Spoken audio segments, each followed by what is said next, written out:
திண்டலோடு ஒரு பேச்சு. வைகை ஆற்று ஓரத்தில் நான் வழிநெடுகா போகையில் வம்பு செஞ்சு பேச சொல்லி என்னை வழிமறைச்சு நின்றுடுச்சு தென்றல் ஒன்று.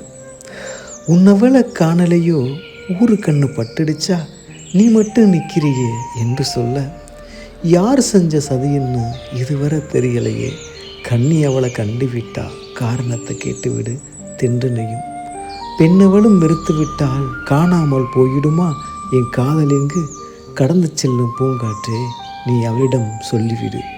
சொல்லால் விரித்ததெல்லாம் முள்ளாய் குற்றினாலும் அவள் முன்னால் விரித்த சொல்லு என்று மலராய் மலர்ந்திருக்கும். என்னோடு கரம் கோர்க்க ஒப்பந்தம் போட்டுவிட்டு இன்று மாற்றானை மனமுடிக்க மனமாற்றமானதென்ன. தனிமைப்பட்டால் தளர்ந்துவிடும் மனம் இல்லை என் சிந்தனையில் ஊற்றெடுக்கும் அடுத்த கட்ட நிகழ்வுகளும். காற்றோடு கலந்த செல் தென்றலே, மாற்றம் ஒன்றே மாறா சொல் அறிந்துகொள் நீ என்று.